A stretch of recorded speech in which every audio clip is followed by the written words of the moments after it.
આકાશવાણી ભુજ પ્રસ્તુત છે અખબારોની હેડલાઇન્સનો કાર્યક્રમ હેવર.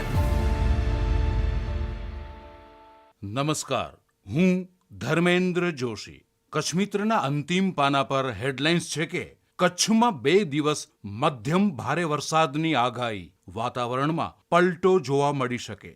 ગરમી ઉકળાટનો પ્રભાવ યથાવત. અન્ય એક સમાચાર છે કે નાની બન્નીમાં માલ ને માલધારીઓ ખુશ.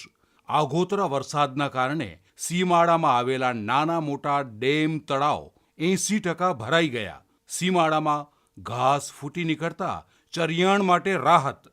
કમાડ ડેમ લીકેજ થતા ચિંતા સર્જાઈ.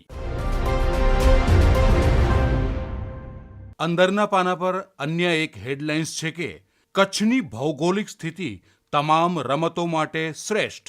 ભુજ નજીક સુર્યા વરસાણી શાળાના સંકુલમાં રાજ્ય કક્ષાની બાસ્કેટબોલ સ્પર્ધાનો દબદબાભેર પ્રારંભ.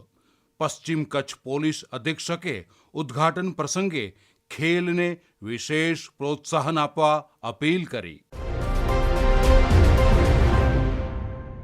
અન્ય એક સમાચાર છે કે ભારત દ્વારા પૃથ્વી 2 અને અગ્નિ 1નું સફળ પરીક્ષણ.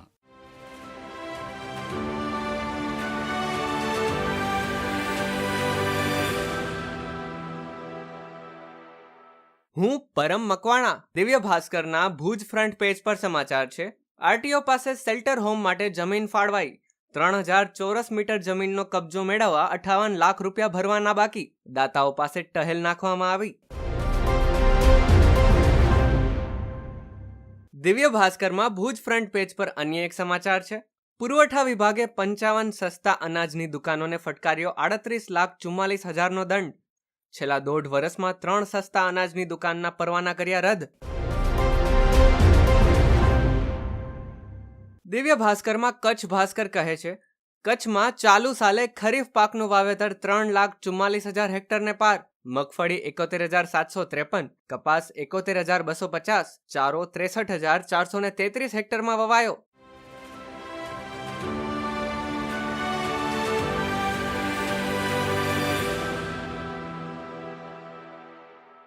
હું ચિત્રા ચૌધરી.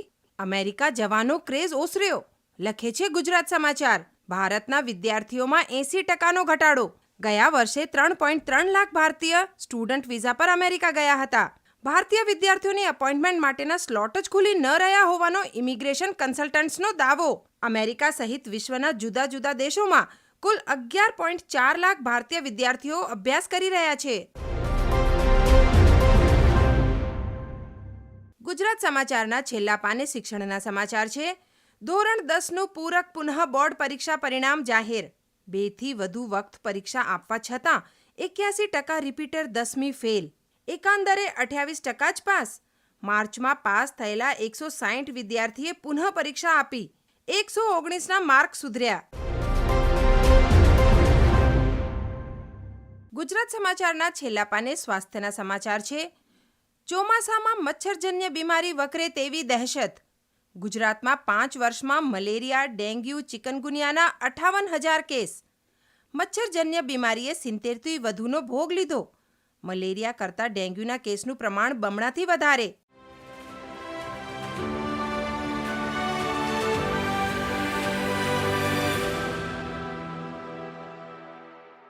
હું અમી કારિયા. સંદેશના અંદરના પાને હેડલાઇન છે, રતનાલની શાળા શિક્ષકોની ગટ મુદ્દે છાત્રોનું વિરોધ પ્રદર્શન. છાત્રોએ બેનરો સાથે સૂત્રોચ્ચાર કર્યા બાદ ગ્રામ પંચાયત કચેરીમાં મહિલાઓ સહિત સરપંચ તલાટી સમક્ષ ઉગ્ર રજૂઆત કરી.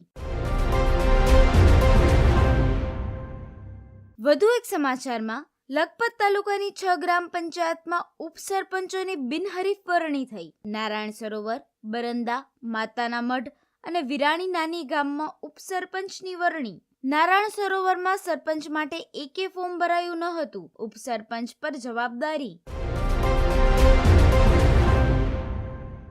સંદેશ સંદેશના બિઝનેસ પેજ પર હેડલાઇન છે, સપ્તાહના અંતિમ દિવસે નિફ્ટી 25,000નું, સેન્સેક્સે 82,000નું સ્તર ફરી ગુમાવ્યું. સેન્સેક્સ 501 પોઈન્ટ, નિફ્ટી 143 પોઈન્ટ ઘટીને બંધ રહ્યો. સંદેશના છેલ્લા પાને વધુ એક સમાચારમાં સરકારી વર્ગ 1 અને વર્ગ 2 ની માફક નીતિ નક્કી થઈ. વર્ગ 3 ના કર્મીઓએ વાર્ષિક મૂલ્યાંકન રિપોર્ટ હવે ઓનલાઈન ભરવા પડશે. અખબારોની હેડલાઇન્સનો કાર્યક્રમ હેવર હેવર